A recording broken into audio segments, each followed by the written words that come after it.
Assalamualaikum warahmatullahi wabarakatuh. Halo teman-teman semua. Di sini kami akan menampilkan video hasil wawancara dari kelompok kami. Sebelum itu, saya akan memperkenalkan siapa saja anggota kelompoknya. Nah, anggota kelompoknya terdiri dari 2 orang, yaitu Arvina Windasundari dan Dira Adelia. Dan jangan lupa dosen pengampu kita, yaitu Bapak Joni Iskandar SPD. Oke teman-teman, selanjutnya akan ditampilkan videonya. Selamat menonton. Oke, yang pertama adalah pengertian bahan ajar. Apakah kamu tahu apa itu bahan ajar?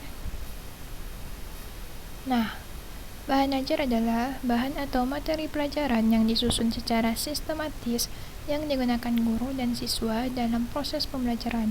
Bahan ajar adalah seperangkat sarana atau alat pembelajaran yang berisikan materi pembelajaran, metode, batasan-batasan, dan cara mengevaluasi yang didesain secara sistematis dan menarik dalam rangka mencapai tujuan yang diharapkan, yaitu mencapai kompetensi atau subkompetensi dengan segala kompleksitasnya.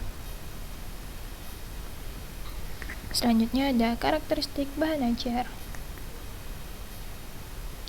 Ada beragam bentuk buku, baik yang digunakan untuk sekolah maupun perguruan tinggi. Contohnya, buku referensi, modul ajar, buku praktikum, bahan ajar, dan buku teks pelajaran. Jenis-jenis buku tersebut tentunya digunakan untuk mempermudah peserta didik untuk memahami materi ajar yang ada di dalamnya.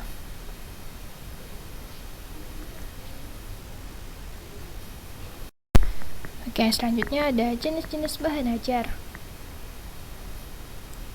Pengelompokan bahan ajar berdasarkan jenisnya dilakukan dengan berbagai cara oleh beberapa ahli, dan masing-masing ahli mempunyai justifikasi sendiri-sendiri pada saat mengelompokkannya.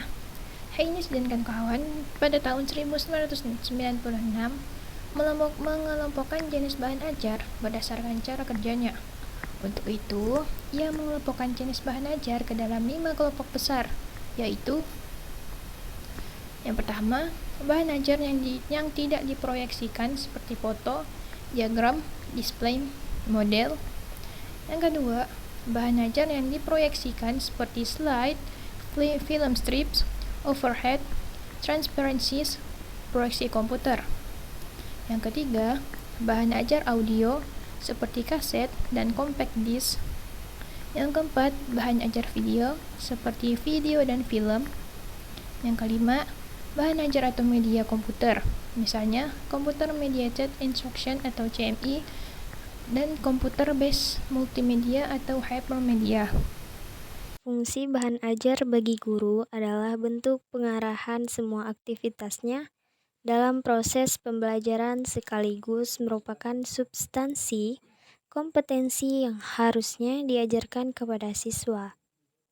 Fungsi bahan ajar bagi siswa untuk menjadi pedoman dalam proses pembelajaran dan merupakan substansi kompetensi yang harusnya dipelajari. Bahan ajar juga berfungsi sebagai alat evaluasi pencapaian hasil pembelajaran. Bahan ajar yang baik sekurang-kurangnya mencakup petunjuk belajar, kompetensi yang akan dicapai, isi pelajaran, informasi pendukung, latihan-latihan, petunjuk kerja, evaluasi dan respon terhadap hasil evaluasi. Selanjutnya adalah peran bahan ajar. Nah, peran bahan ajar di sini ada 3. Yang pertama, peran bahan ajar bagi guru. Yang kedua, peran bahan ajar bagi siswa. Dan yang ketiga, peran bahan ajar dalam pembelajaran. Baik, di sini saya akan menjelaskan tentang peran bahan ajar bagi guru. Peran bahan ajar bagi guru ini artinya guru dapat menugaskan siswa untuk mempelajari terlebih dahulu materi yang akan diajarkan serta meminta mereka untuk menjawab pertanyaan-pertanyaan yang ada di bagian terakhir setiap pokok pembahasan. Nah, sehingga setibanya di kelas, guru tidak perlu lagi menjelaskan semua materi pelajaran yang akan dibahas, tetapi hanya membahas materi-materi yang belum diketahui siswa saja. Dengan demikian, waktu untuk mengajar bisa lebih dihemat dan waktu yang tersisa dapat dimanfaatkan untuk diskusi, tanya jawab, atau kegiatan pembelajaran lainnya. Nah, yang kedua, peran bahan ajar bagi siswa. Bagi siswa, mereka dapat belajar tanpa harus ada guru atau teman siswa yang lain. Artinya, dengan adanya bahan ajar yang dirancang dan ditulis dengan urutan yang baik dan logis serta sejalan dengan jadwal pelajaran yang ada dalam satu semester, misalnya, maka siswa dapat mempelajari bahan ajar tersebut secara mandiri dimanapun ia suka. Dengan demikian, siswa lebih siap mengikuti pelajaran karena telah mengetahui terlebih dahulu materi yang akan dibahas. Dan yang terakhir, yang ketiga, peran bahan ajar dalam pembelajaran. Di sini, bahan ajar dalam pembelajaran terbagi lagi menjadi beberapa bagian. Yang pertama, pembelajaran klasikal, yang kedua pembelajaran individual, dan yang ketiga pembelajaran kelompok. Secara umum, bahan ajar dapat digunakan untuk menambah dan meningkatkan mutu pembelajaran klasikal.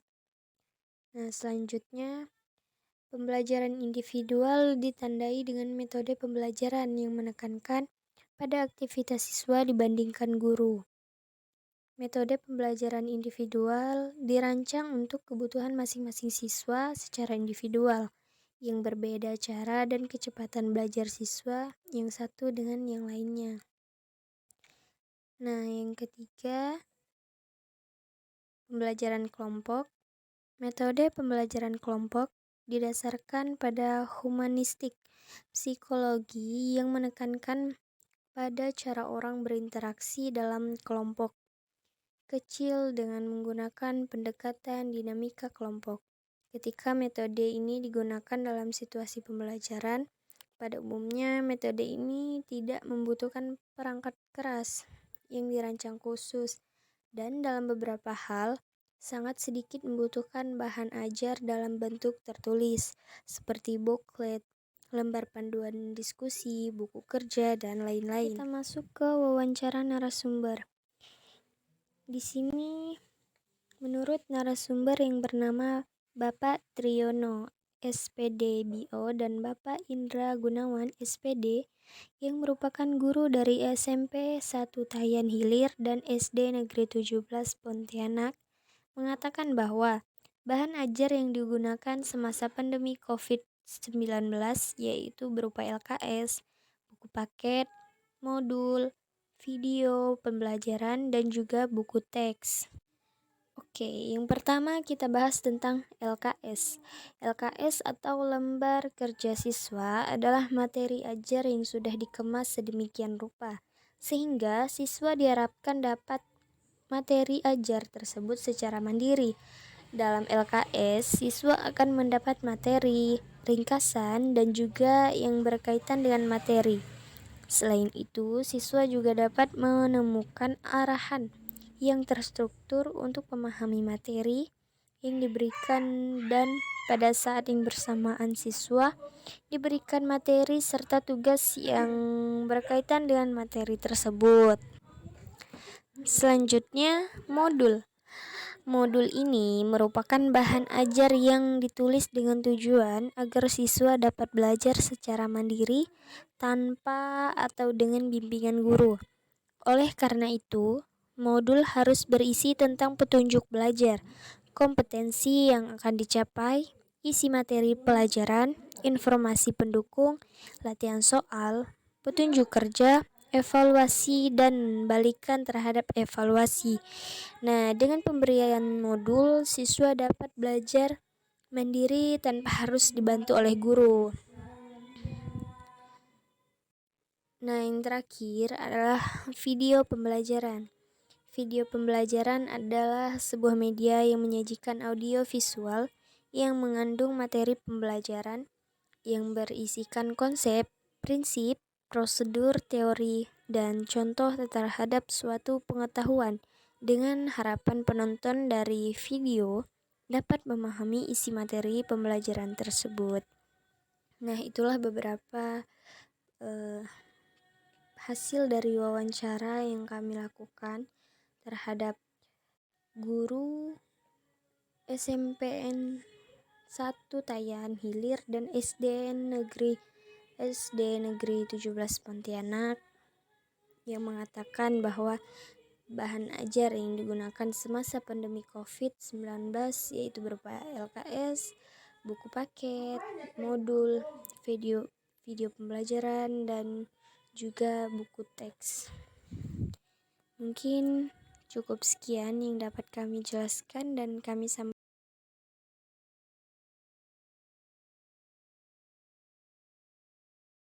Kurang dan lebihnya kami mohon maaf.